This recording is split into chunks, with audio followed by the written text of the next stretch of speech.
Hello there.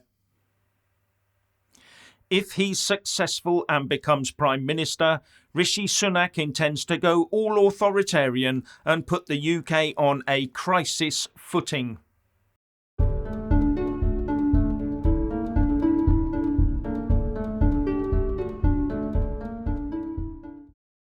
Now, Richard's put up a new video asking you 5 important questions. Link in the descriptions box below.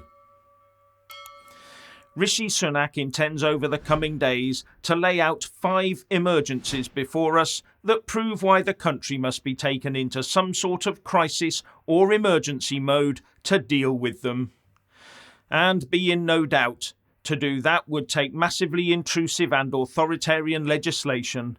And further, he would be straying well outside of the 2019 Tory manifesto on which he was elected in the first place. And it will in all probability be a crisis mode that leaves the rich and powerful, like him, totally unaffected.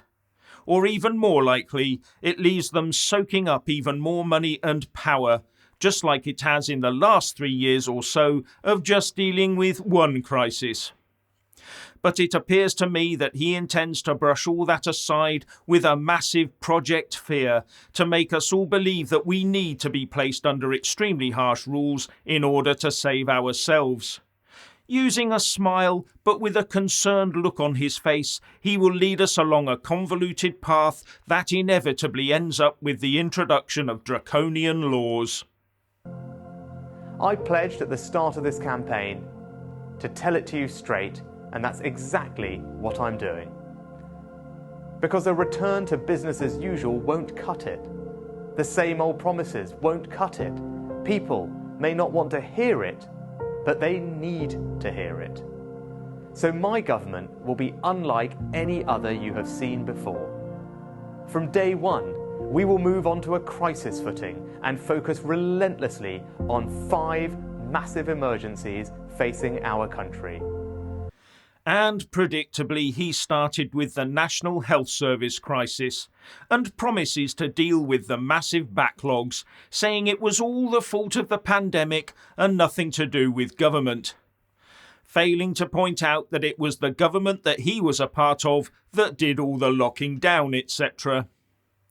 However, while he may be talking to the general public, his comments are aimed squarely at those who can get him into number 10, the Conservative Party voting membership.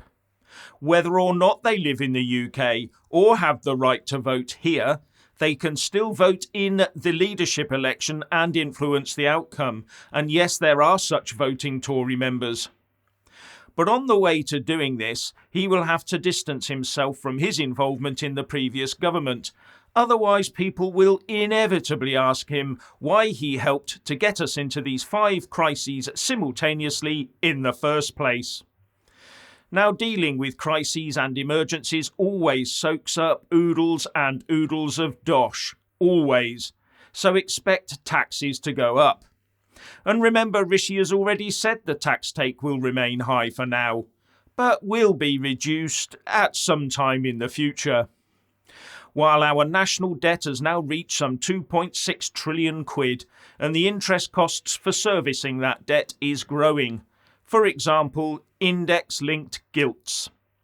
The interest on normal gilts is fixed, but with index-linked gilts, that make up about 25% of all gilts, the interest is linked to the retail prices index on a 3-month lagging basis, a higher measure of inflation than the official consumer prices-based index that the government uses to set pensions and the like, and that the ONS tells us about every month. Now, in May this year, the UK paid out about £7.5 billion to index-linked gilt holders alone. Remember, that's just 25% of gilts. And according to the Economic Research Council, instead of 7.5 billion, inflation forced us to pay out nearly 20 billion quid 1 month later in June. And other countries own our debt, remember. And with inflation set to continue at its currently high level for some time to come, then you can see that our debt interest payments will also be high for some time to come. And how do we service these extra debt interest payments?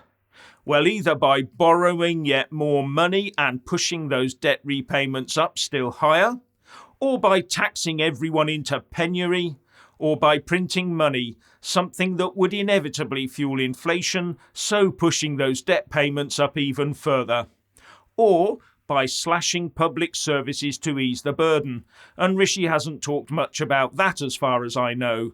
Or he could just be hoping that UK workers will somehow increase their productivity overnight to increase economic growth.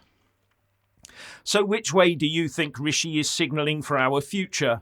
Sounds like eye-watering tax and spend to me, and lots of it. Now, to be fair, Sunak has talked about limiting the numbers of asylum seekers into the UK. Yes, asylum seekers. Now that appears to go much further than previous policies on net migration have. But do you believe him? And do you really think he would be allowed to do that?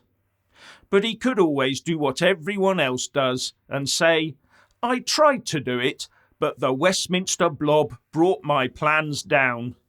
Maybe that's his plot, or am I being too cynical? But that excuse, though, is now threadbare thin.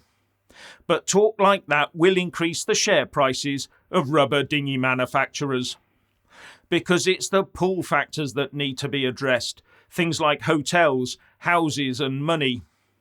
But remember, draconian laws can only be applied to those that live here, not to those that want to come and live here.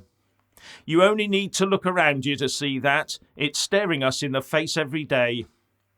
Anyway, as I said at the beginning, the legislation to deal with a five-crisis situation will be very costly and will require a lot of new laws that will go well beyond what we've already seen and what the 2019 Tory manifesto says.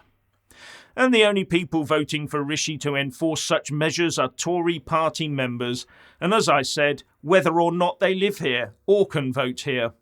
And did you know that the Tory party has changed their voting rules to allow postal voters to change their minds later on? Yes, you can safely vote for one of them once the postal voting opens up in a few days, but you can change your mind with an updated vote later. And with Liz Truss in the lead at the start of this race, you are left with a distinct impression of who the establishment favourite is, if they've suddenly decided to change the rules for this particular leadership election. We should also be looking out for a well-timed but last-minute trashing of Liz Truss with full media coverage. Everything about this leadership election rings massive alarm bells for me. Now, during a video he published about these plans of his, Rishi actually included a shot of both he and Boris in the same room while he talked about his time at the heart of the previous government. Does it mean he likes Boris? But look at that image. I want people to understand that the stakes in this leadership election are very high. The cost of choosing wishful thinking over hard reality is more than most people can possibly imagine. The choice our party has to make is, who do you trust to grip this moment and actually make change happen?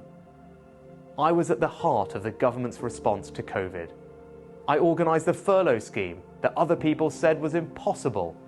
I found the resources to pay for the vaccine rollout. Now another massive health crisis is upon us. Did you catch it? Here it is again. Rishi is sitting at one end, on the right, and Boris is standing on the other side, on the left, with a massive gulf between them. Is that really the best picture his team could get of the two of them?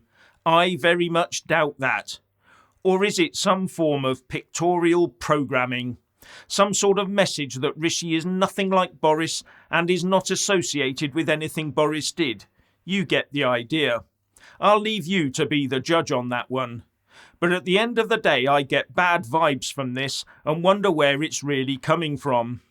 Do not be fooled by the smooth Rishi smile. Tyranny is always tyranny.